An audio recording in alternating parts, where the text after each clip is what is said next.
నమస్కారం. PCN వార్తలకు స్వాగతం. వార్తల్లోని ముఖ్యాంశాలు.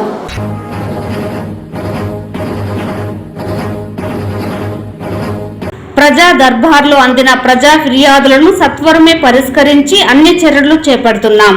నగర మేయర్ అముద, కమిషనర్ నరసింహప్రసాద్.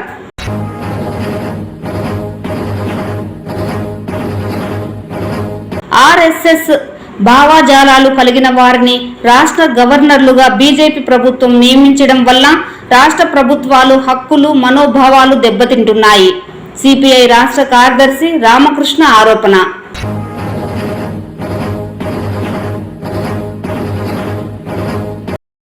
కేంద్రంలోని మోడీ ప్రభుత్వం ప్రవేశపెట్టిన వక్ఫ్ బిల్లును తక్షణమే ఉపసంహరించుకోకపోతే ఉద్యమాలు ఉధృతం చేశాం.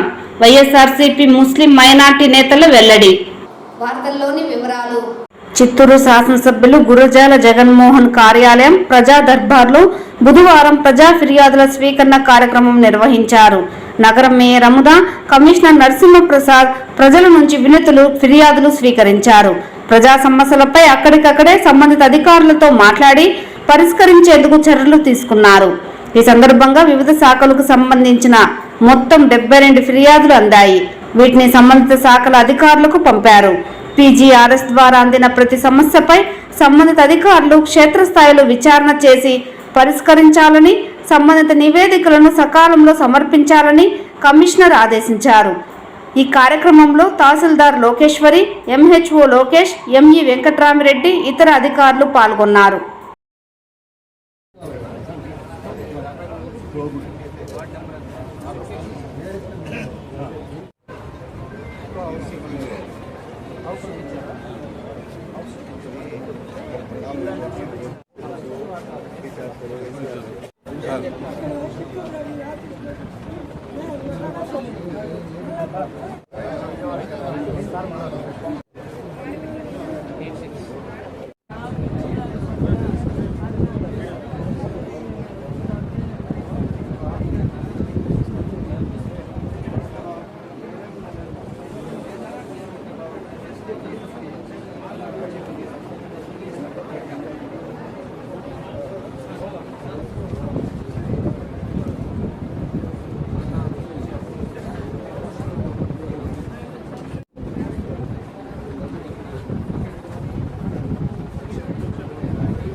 భావజాలాలు కలిగిన వారిని రాష్ట్ర గవర్నర్లుగా నియమించడం వల్ల రాష్ట్రాల ప్రభుత్వాల హక్కులు మనోభావాలు దెబ్బతింటున్నాయని సిపిఐ రాష్ట్ర కార్యదర్శి రామకృష్ణ ఆరోపించారు. బుధవారం చిత్తూరు STU ఉపాధ్యాయ యూనియన్ కార్యాలయంలో సిపిఐ జిల్లా కార్యదర్శి నాగరాజు ఇతర నాయకులతో కలిసి రామకృష్ణ మీడియాతో మాట్లాడారు. ఈ సందర్భంగా వారు మాట్లాడుతూ రాజ్యాంగబద్ధంగా ఎన్నికైన రాష్ట్రాలకు కేంద్రంలోని బీజేపీ ప్రభుత్వం గవర్నర్లుగా RSS భావజాలాలకు సంబంధించిన వ్యక్తులను నియమించడం వల్ల రాష్ట్రంలోని వివిధ బిల్లులు పెండింగ్ లో ఉన్నాయని తెలిపారు. ఇందుకు ఉదాహరణ తమిళనాడు రాష్ట్రం సంవత్సరం కాలంగా బిల్లులు గవర్నర్ వద్దనే నింగిలో ఉన్నట్లు తెలిపారు. ఈ విషయంపై దేశవ్యాప్తంగా చర్చ మొదలైందని రామకృష్ణ తెలిపారు. కేంద్ర ప్రభుత్వం రాజ్యాంగబద్ధంగా ఎన్నికైన విధంగానే రాష్ట్ర ప్రభుత్వాలు కూడా ఎన్నికైన విషయం భారతీయ జనతా పార్టీ గుర్తించుకోవాలన్నారు. అలాగే రాష్ట్రాలు అభివృద్ధికి కేంద్ర ప్రభుత్వం సమానంగా నిధులు కేటాయించడం లేదని ఆరోపించారు. ఉదాహరణకు ఆంధ్రప్రదేశ్ రాష్ట్రం విడిపోయి సంవత్సరాలు గడుస్తున్నా వెనుకబడిన ప్రాంతాలకు సంబంధించి ఇచ్చిన మాట ప్రకారం ప్యాకేజీలు ప్రకటించడం లేదని ధ్వజమెత్తారు.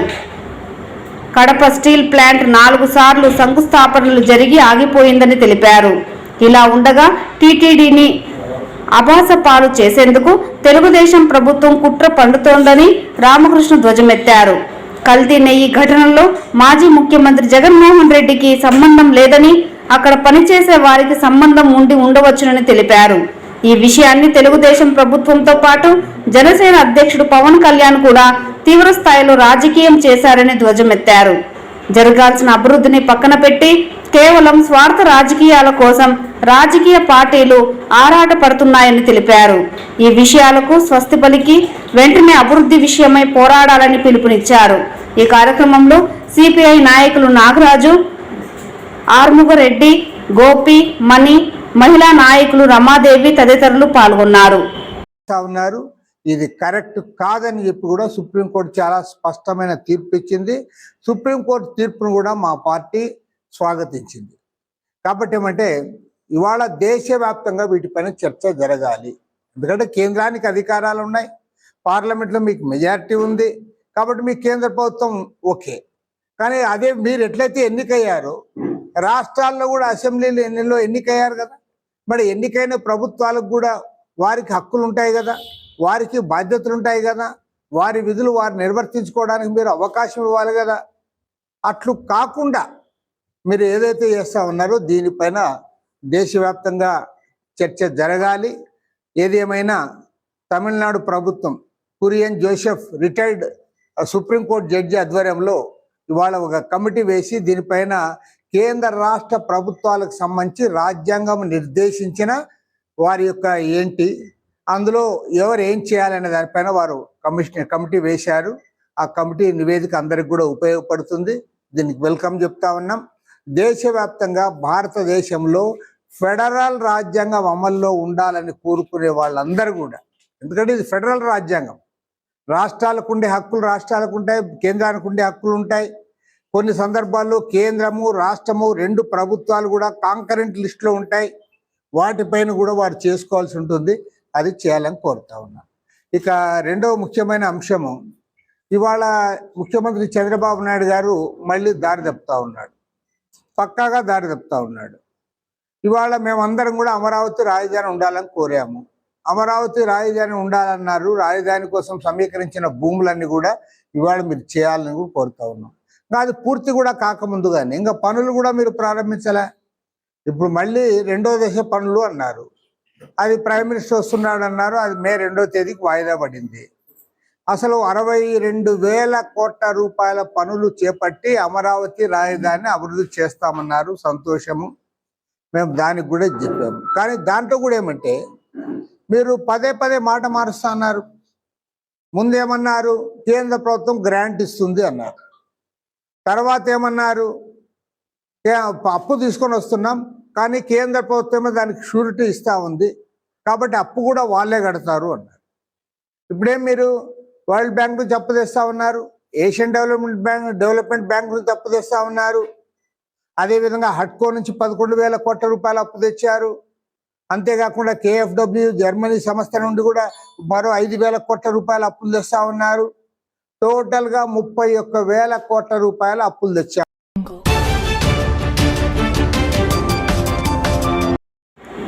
కేంద్రంలోని మోడీ ప్రభుత్వం ఆస్తులు కాజేసేలా ప్రవేశపెట్టిన వక్ఫా బిల్లును తక్షణమే ఉపసంహరించుకోవాలని, లేని పక్షంలో ఆందోళన కార్యక్రమాలు ఉధృతం చేస్తామని వైఎస్ఆర్సీపీ ముస్లిం మైనార్టీ నేతలు హెచ్చరించారు. వక్ఫా బిల్లు చట్ట సవరణను సవాల్ చేస్తూ సుప్రీంకోర్టులో న్యాయ పోరాటానికి వైఎస్ఆర్సీపీ అధినేత మాజీ సీఎం వైఎస్ జగన్మోహన్ రెడ్డి సిద్ధమయ్యారు. ఈ మేరకు ఆయనకు మద్దతుగా వైఎస్ఆర్సీపీ మైనార్టీల ఆధ్వర్యంలో బుధవారం నగరంలో హర్షం వ్యక్తం చేశారు. కేంద్ర ప్రభుత్వం ఇటీవల తీసుకొచ్చిన కొత్త చట్టాన్ని సవాలు చేస్తూ వైఎస్ఆర్సీపీ సుప్రీంకోర్టును ఆశ్రయించడం సంతోషకరమని ముస్లింలు తెలిపారు. ఈ సందర్భంగా వైఎస్ జగన్ చిత్రపటానికి పాలాభిషేకం చేసి శుక్రియా జగన్ బాయ్ అంటూ నినాదాలు చేశారు. జిల్లా కేంద్రంలోని గాంధీ విగ్రహం వద్ద పలువురు ముస్లింలు ఈ కార్యక్రమంలో పాల్గొన్నారు. అనంతరం నాయకులు మీడియాతో మాట్లాడారు. ఈ కార్యక్రమంలో మైనార్టీ నాయకులు మహమ్మద్ షఫీ, ఆను, మస్తాన్, కౌషర్, చాన్ బాషా, నౌషద్, నవాజ్, అల్తాఫ్, చాపు, చామంతి, ఇమ్రాన్, అక్రమ్, ఖాదర్, షరీఫ్, సాదిక్, జలాలుద్దీన్, హుసేన్, తదితరులు పాల్గొన్నారు.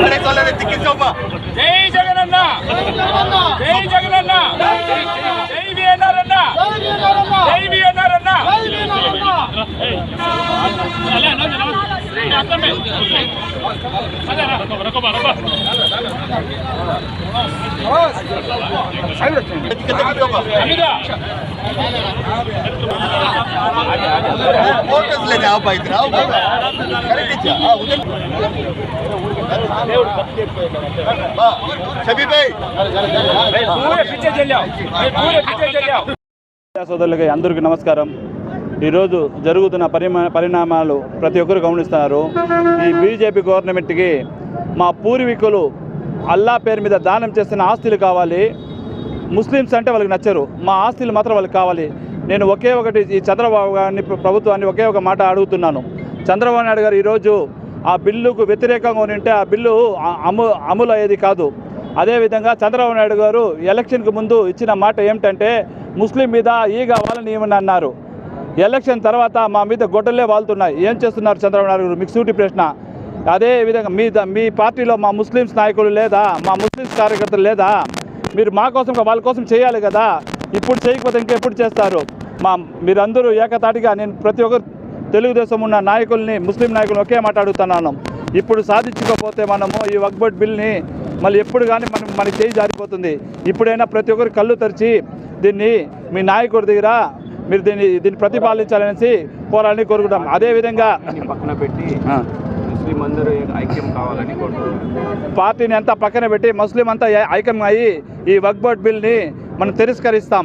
అదేవిధంగా మాకు ఎప్పుడు కానీ ఇంతకుముందు రాజశేఖర రెడ్డి గారు మా ముస్లిమ్స్కి 4% రిజర్వేషన్స్ మాలో గొప్ప నాయకుడు అయ్యాడు. అదేవిధంగా ఈరోజు మా జగనన్న ముస్లిమ్స్కి ఏ ఒక కష్టమైనా ముందు నిలిచే వ్యక్తి మా జగనన్ననే. ఈరోజు అదేవిధంగా మాకందరికీ ఈరోజు 36 కింద ఈరోజు మన సుప్రీంకోర్టులో నమోదైంది. అదేవిధంగా మా జగనన్న ఎల్లప్పుడూ మాకు తోడు ఉంటాడనేసి నమ్మకంతో జగనన్న కోసం ఎంత దూరమైనా పోరాడతాము. అదే మా వక్ఫ్ బిల్లు రద్దు కోసం మేము ఎంత దూరమైనా పోరాడతాం. ప్రాణాలు ఇచ్చడానికి ఏదైనా సిద్ధపడతాం. జై జగనన్న. ఈ కూటమి ప్రభుత్వం మన ముస్లిం మైనారిటీలో జరుగుతున్న అన్యాయంపై ఈరోజు మనం ఏకతాటిపై వచ్చాం. ఈ కూటమి ప్రభుత్వం మన ముస్లిం మైనారిటీలకు ఎప్పుడు అండగా నిలబడలేదు. మన గౌరవ ముఖ్యమంత్రి అయిన నారా చంద్రబాబు నాయుడు, అలాగే మన డిప్యూటీ సీఎం గారు బీజేపీతో కుమ్ముక్కై ఈ వక్ఫ్ బోర్డ్ బిల్లుని మద్దతుగా ఇవ్వడం జరిగింది. మన జగనన్న మన వక్ఫ్ బోర్డ్ బిల్లును సుప్రీంకోర్టును ఆశ్రయించడం జరిగింది. తద్వారా మా జగనన్నకి మేము కృతజ్ఞతలు తెలుపుతున్నాం. ఈ వక్ఫ్ బోర్డ్ బిల్లు వల్ల మా మస్జిదులు కానీ, మా మద్రసలు కానీ, మా దర్గాలు కానీ, ఈవెన్ మా పూర్వీకుల సమాధులు కానీ మేము సందర్శించడానికి వీళ్ళ దగ్గర అనుమతులు తీసుకోవాలి. మేము ఫ్యూచర్లో మా పిల్లలకి ఏమని సమాధానం చెప్తాం? రేపు మేము సమాధి అవ్వాలంటే కూడా వీళ్ళ దగ్గర వెళ్ళి మేము పర్మిషన్ అడగాలా? అంటే మా వక్ఫ్ బోర్డు అది అల్లా ప్రాపర్టీస్, వీళ్ళ ప్రాపర్టీస్ కాదు. మా పూర్వీకులు దాన్ని అల్లాకి దానం ఇచ్చినారు. దీనిపై వీరి బీజేపీ వాళ్ళ కూటమి ప్రభుత్వం కన్నుపడి దీన్ని లాక్కోవాలని వీళ్ళు చూస్తున్నారు. మేము పోరాడతాం. మా ముస్లిం సమాజం మొత్తం, మా మైనారిటీ సమాజం, ముస్లిం సమాజం మొత్తం దీనిపై ఏకదాటిగా పోరాడుతాం. ఒకే దానిపై నిలబడతాం, పోరాడతాం. మేము దీన్ని సాధించుకుంటాం. మా జగనన్న సుప్రీంకోర్టులో దీనిపై అప్పీల్ వేయడం జరిగింది. థ్యాంక్స్ జగనన్న. మీకు మా ముస్లిం మైనారిటీ సమాజం తరపున మేమందరం మీకు కృతజ్ఞతలు తెలుపుకుంటున్నాం. జై జగనన్న. ఈ వక్ఫ్ బోర్డ్ బిల్ అనేది రాజ్యాంగ విరుద్ధం, చాలా వరకు రాజ్యాంగ విరుద్ధం. దీనిపై మా ముస్లిం సమాజం అందరం ఒకే ఏకతాటిపై కలిసి పోరాడతాం. దీన్ని మీరు బీజేపీ కూటమి ప్రభుత్వం వెనక్కి తీసుకోవాలని మా ముస్లిం సమాజం తరపున, మా మైనారిటీ ముస్లిం సమాజం తరపున మేమందరం కోరుతున్నాం. దయచేసి దీన్ని వెనక్కి తీసుకోండి. మా పిల్లలకు, మా భవిష్యత్తు తరాలకు మేమేమని సమాధానం చెప్తాం? దయచేసి ఈ బిల్లుని వెనక్కి తీసుకోండి, లేదంటే మా పోరాటాన్ని ఉధృతం చేస్తాం.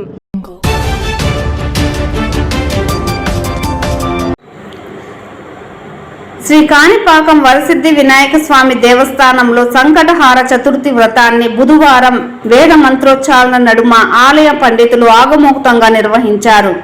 సంకటహార చతుర్థి వ్రతం ఆచరిస్తే సర్వ శుభాలు జరిగి గ్రామాలు, రాష్ట్రం, దేశం సుభిక్షంగా ఉంటుందని వేద పండితులు సంకటహార చతుర్థి వ్రతం చేయిస్తారు. అందులోనూ విఘ్నులకు అధిపతి, సత్య ప్రమాణాలకు నిలువైన శ్రీ కాణిపాకం వరసిద్ధి వినాయక స్వామి ఆలయంలో ఈ వ్రతం ఆచరిస్తే మరింత శుభాలు జరిగి లోకం సర్వ శుభాలకు నిలయంగా మారుతుందని ప్రతీక. ప్రతి నెల పౌర్ణమి అనంతరం 3వ రోజు శ్రీ వరసిద్ధి వినాయక స్వామి ఆలయంలో సంకటహార చతుర్థి వ్రతం అత్యంత భక్తి శ్రద్ధలతో నిర్వహిస్తారు. ఈ వ్రతం బుధవారం ఆలయంలో ఘనంగా వేద పండితులు, అర్చకులు సాంప్రదాయబద్ధంగా నిర్వహించారు. ఈ కార్యక్రమానికి దంపతులు, పెళ్లిగాని యువకులు, ఇబ్బందులతో పడేవారు ఈ వ్రతాన్ని ఆచరిస్తారు. దీనివల్ల సర్వ శుభాలు నెరవేరుతాయని వేద పండితులు, అర్చకులు తెలియజేస్తారు. ఈ సంకటహార చతుర్థి వ్రతానికి జిల్లా నుండే కాకుండా వివిధ ప్రాంతాల నుండి అధిక సంఖ్యలో భక్తులు హాజరై వ్రతాన్ని ఆచరించారు. వీరికి ఎలాంటి అసౌకర్యం కలగకుండా ఆలయ ఈవో పెంచల కిషోర్, ఏఈఓ రవీంద్రబాబు, ప్రధాన అర్చకులు సోమశేఖర్ గురుకుల్, ముఖ్య అర్చకులు గణేష్ గురుకుల్, పలువురు అధికారులు పర్యవేక్షించారు.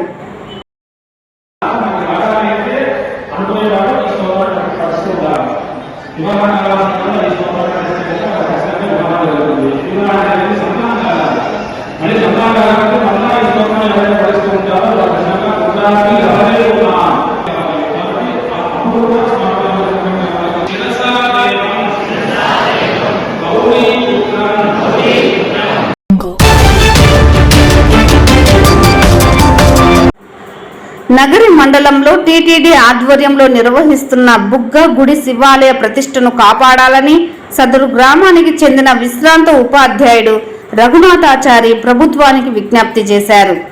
చిత్తూరు ప్రెస్ క్లబ్ లో బుధవారం జరిగిన విలేకరుల సమావేశంలో ఆయన మాట్లాడారు.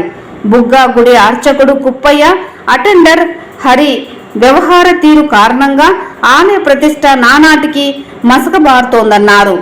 అర్చకుడికి కాలు విరిగి 4 నెలల పాటు విధుల్లో లేదని, మెడికల్ లీవ్ లేకుండా రిజిస్టర్ను ఇంటి వద్దకి తెప్పించుకొని సంతకాలు పెట్టి జీతం పొందారని ఆరోపించారు. ఓ భక్తుడి వద్ద 50,000 రూపాయలు తీసుకొని ఆలయ పనులకు ఉపయోగించినట్లు లెక్కలు చూపించి తన ఖాతాలో వేసుకున్నారని ఆరోపించారు. అభిషేకం చేస్తానని చెప్పి తన వద్ద 2,500 రూపాయలు వసూలు చేసి ఇంతవరకు అభిషేకం చేయలేదన్నారు. అర్చకుడు కుప్పయ్య, అటెండర్ హరిలు అనధికారికంగా భక్తుల వద్ద నగదు వసూలు చేస్తున్నారని, దీనిపై టీటీడీ అధికారులకు ఎన్నిసార్లు చెప్పినా పట్టించుకోవడం లేదన్నారు.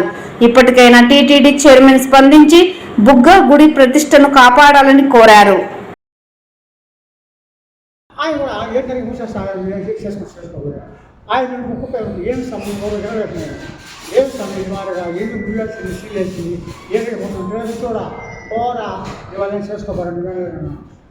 మెంటల్ నాకు నీకేం పండిదిరా ముసలో ఇంట్లో కూర్చోకుండా గంట పని అక్కడ సెక్యూరిటీ ఉన్న భక్త అని ఆయన సగా ఏ భక్త లాఠీ కట్ట కొట్టు బయట ఉంది ఆయన పునఃస్తారు. మళ్ళీ దేవస్థానం రిపోర్ట్ చేస్తే ఫోన్ చేయకుండా ఆఫీస్ చేస్తే ఫోన్ చేస్తే ఆయన ఏమంటారు నాకు ఊళ్ళో మాట్లాడితే బాగా భారీ కాంతారు ఆయన ఫస్ట్ మాట్లాడాను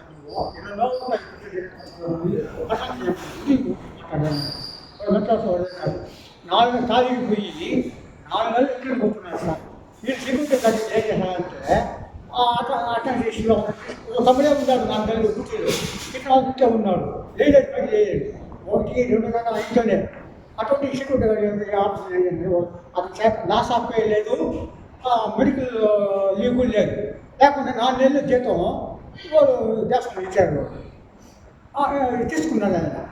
తీసుకునేసి ఇప్పుడు అది సెక్యూరిటీ గార్డ్ సార్ రోజు రిపోర్ట్ చేయాలి వాళ్ళు హెడ్ ఆఫీస్కి. ఈ సెక్యూరిటీ గార్డ్ ఆయన ఇంట్లో కూర్చోబెట్టేసి ఆయన హెడ్ ఆఫీస్ ఫోన్ చేస్తారు కదా, ఏం బా ఈరోజు అటెండర్ ఎవరు, attender Ravi sir, Hari sir, security Bhakta sir, పూజారి వచ్చే కుప్పేస్తాను సార్. ఒక్కోసారి ఇంట్లో ఉన్నాడు, ఒక్కోసారి ఫుల్లో ఉన్నాడు చేస్తాడు. అటెండర్లో సెక్యూరిటీ గార్డు కూడా చదివించుకో. తర్వాత సార్ ఇంకోటి సార్ టాయిలెట్ క్లీన్ చేస్తారు సార్. పాపం ఆయన నెల అయితే టీటీడీ 10,000 పద్ధతి వేస్తారు.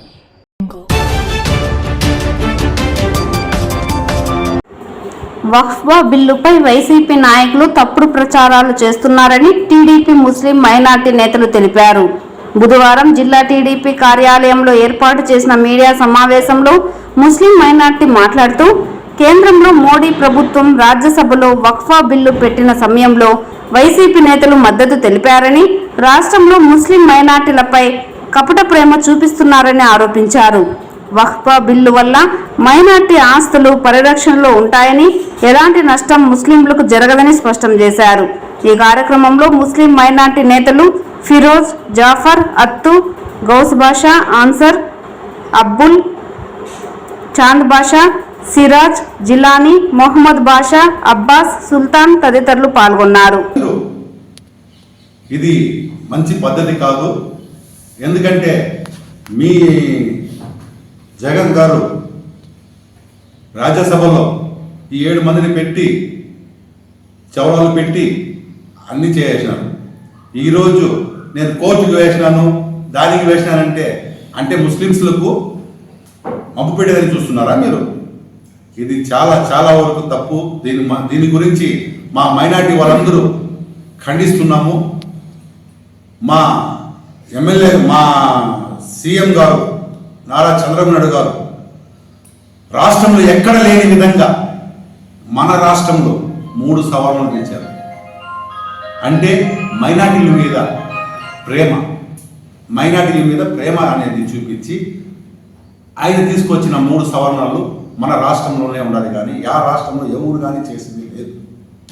ఇంకొక విషయం ఏమంటే మనకు ప్రతి ఒక్కటి మైనార్టీకే అంటే చాలా వరకు మా చంద్రబాబు నాయుడు గారు మొన్న ఈ మధ్యలో మైనార్టీలకు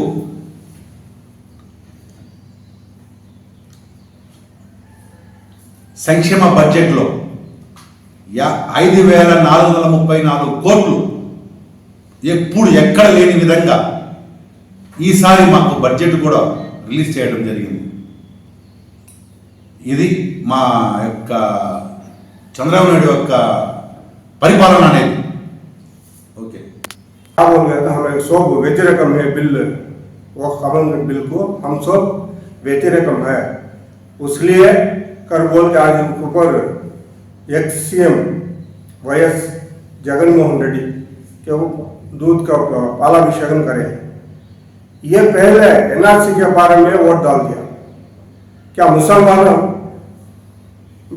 ये 5 साल के आगे जो लोग रूलिंग में थे, मुसलमान एक ही चेक दुल्हन मत को ना दिया, दुकान और मकान नहीं बन को दिया.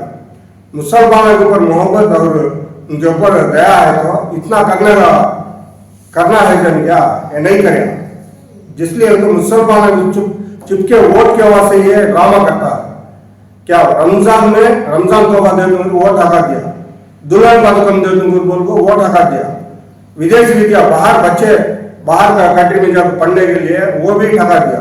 मुसलमान एक ही लास्ट में ऐसा कराया है मुस्लिम माइनॉरिटी में जो बीसी लोन है, ये लोन एक जनक नहीं दिया.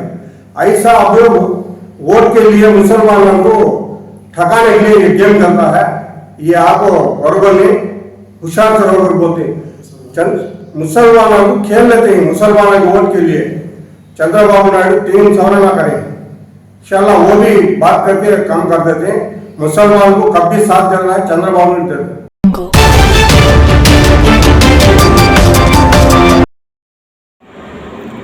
తిరుమల శ్రీవారిని ఈరోజు ఉదయం వీఐపీ విరామ సమయంలో పలువురు ప్రముఖులు దర్శించుకున్నారు.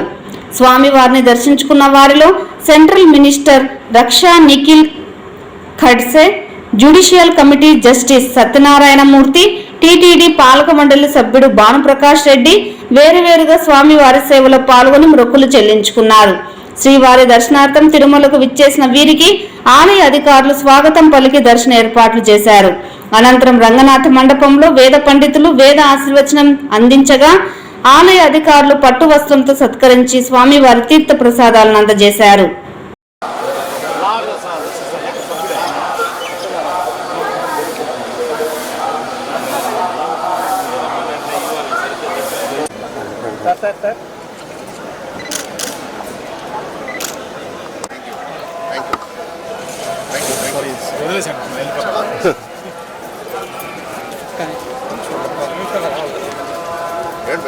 సెకండ్స్ స్క్రోలింగ్ చేస్తారు దేనికి ఇంతసేపు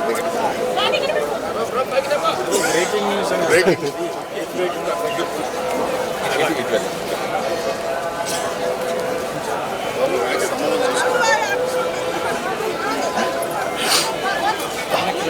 కొద్దిగా స్పీడ్ కొద్దిగా స్పీడ్